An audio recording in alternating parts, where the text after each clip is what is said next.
Hi, this is Billie Beene here with another Truth by Billie Beene special report, October 11, 2022, episode 432, new. This is a new YouTube channel for me. I have a subscribe button in the lower right corner of my screen. Thanks for like, subscribe, and share. Pallets of U.S. cash to Ukraine. We remember that from the past, don't we? And Ukraine, Poland, and Lithuania. Regime change for Lukashenko. And General Surovikin, the new general in charge of the theater by Russia inside the Ukraine. He's given all authority, but no nukes. So, some of my sources are God in the Bible, Patriot Subscriber, Washington Examiner, WION, Daily Mail, Fox News, Duran, A Christoferou, he's a Greek journalist, W77, Alexander Makyanov, he's a retired Russian military analyst, Eurasian Times, Hal Turner, A Mercouris, he's a London-based journalist, New Atlas, Real Raw News, Beston Taylor, France 24. So let's get started. And I have a Patriot Subscriber. I recently had a Patriot Subscriber who was talking about earthquakes along the Oregon coast, and one shook his house for a minute, and they've never had earthquakes before. And I have another Patriot Subscriber saying, yeah, we're feeling earthquakes too in Albany, Oregon. I have another Patriot Subscriber in California. Suddenly we have 42 shipping containers show up at Walmart, our local Walmart. Do you think they contain military equipment? We don't know, but we're living in different times, aren't we? Okay, W77 is bringing this out on October 10. There was a hacking of certain airlines inside the U.S., allegedly by a group out of Russia called KillNet. It didn't affect the planes or the flights, but it was certain other areas of the software. Chicago, Iowa, Kansas, Kentucky, Louisiana, Maryland, plus. I submit it was a test. Okay, Fox News is talking about, I had a Patriot Subscriber who was wondering how many people died in that recent attack on the Kerch Bridge, a bridge between Russia and Crimea. And so far I'm getting 4. Now, there was a truck driver, and allegedly he didn't know he had a bomb on his truck that blew up. He passed, and a car with 3 people in it adjacent to the truck passed.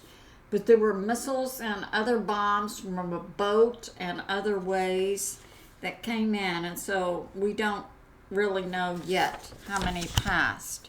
All right, WION is the mainstream media out of India, is reporting inside Ukraine, and they're reporting 80 missiles, but we have reports for many more than that Russia launched into Ukraine, and they're reporting 19 people were killed and dozens wounded.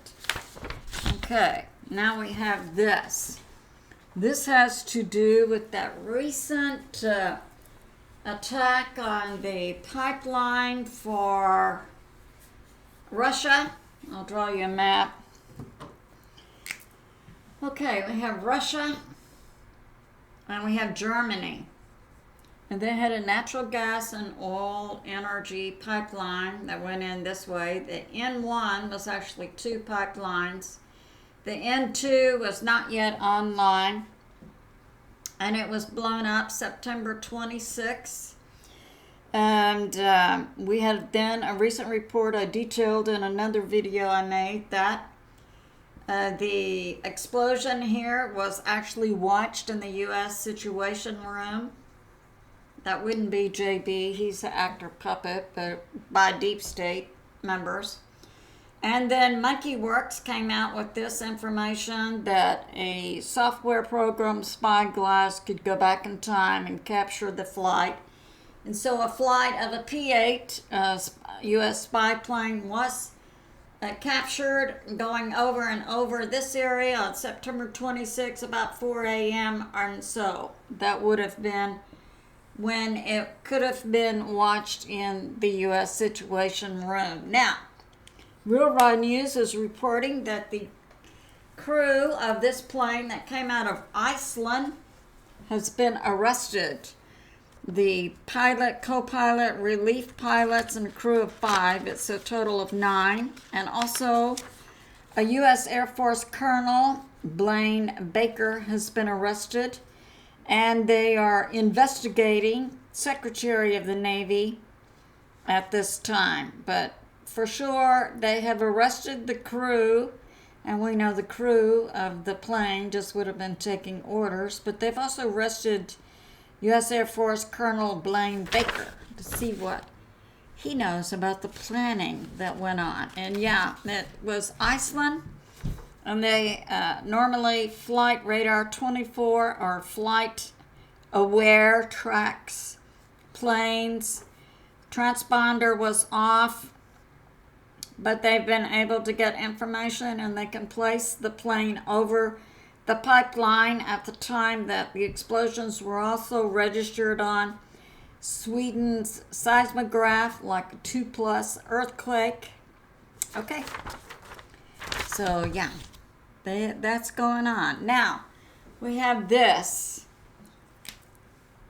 JB, is actor puppet, allegedly approved $2.2 billion US to go to Ukraine.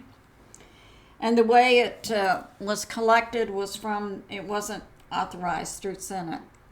And it was collected from IRS money, and then the CIA took it offshore and laundered it, and then it came back inside the U.S. It was packaged in $100 bills inside MREs, which are ready-to-eat meals for the U.S. military, put on a plane that came out of Andrews Air Force Base. This was in July. It was July 12, 2022.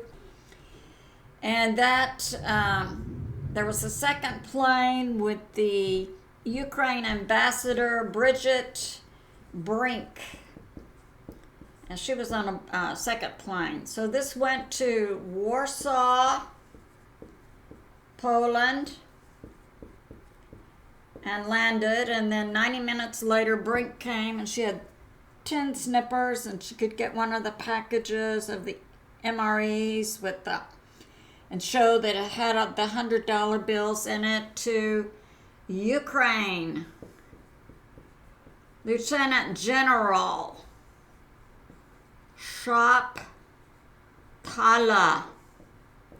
And so he took the money, and they had like 10 trucks and 18-wheelers, and they loaded it up at the airport in Warsaw, Poland, and then made the 18-hour drive to Kiev, Ukraine, where of course they divided all that money among all the deep state. So yeah, $2.2 billion.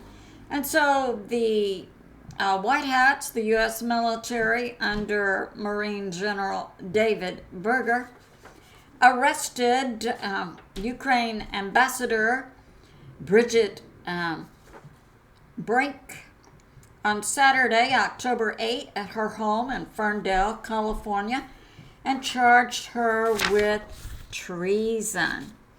So that's going on. And now we have this from Best and Taylor. They're Christian truthers. They have their show is Night Shadows, and they're typically on Beforeitsnews. Okay.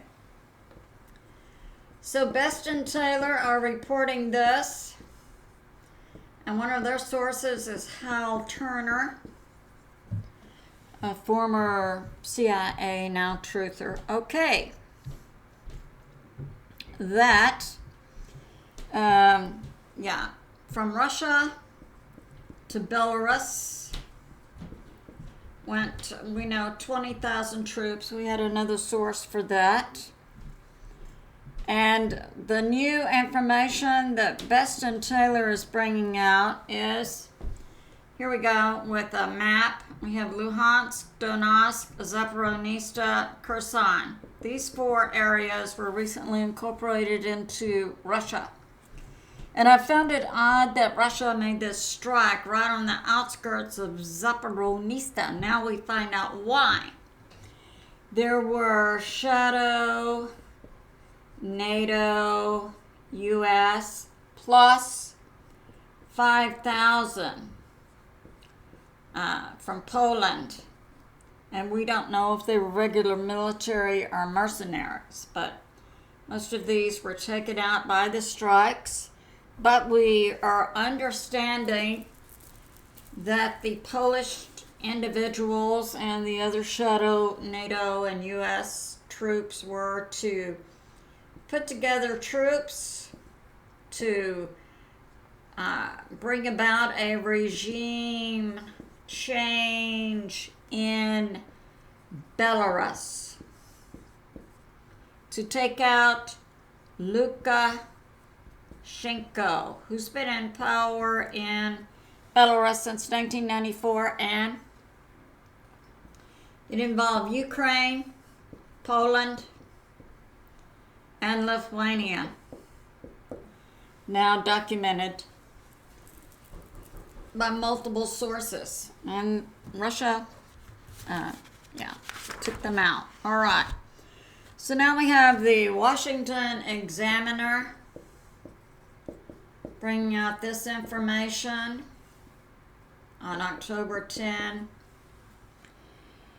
Russian troops. Now this is new information, and it demonstrates that the attack on the bridge, the Kerch Bridge attack, happened, that was like October 9. Now early in October, we had heavy artillery and armored vehicles going by train into Belarus. And then on the night of October 9, 20,000 Russian troops moved into Belarus. So we see this plan has been in place for a while. Now, we have intel to Lukashenko that there was a Ukraine plan for Crimea Bridge 2. So we'll see how this goes. And it's Russia and Belarus have information regarding the training of Poland, Ukraine, and Lithuania mercenaries, troops, with a radicalized version of like the Azov group inside Ukraine that's reminiscent of Germany World War II philosophy. And that was going on, and then an attack on Belarus regime change to take out Lukashenko. Now, Belarus has a military of 60,000 and currently on the border they have about 5,000 that have been in place since February or March. They're adding new troops. Now we have this coming out from so far 300 missiles, it's believed, have gone in from Russia into Ukraine. The new Russian General Surovikin, in charge of the theater inside Ukraine, has been given all authority by the Russian government and military, but no nukes. So this concludes my special report. We need to pray. I love you, and I'll see you soon.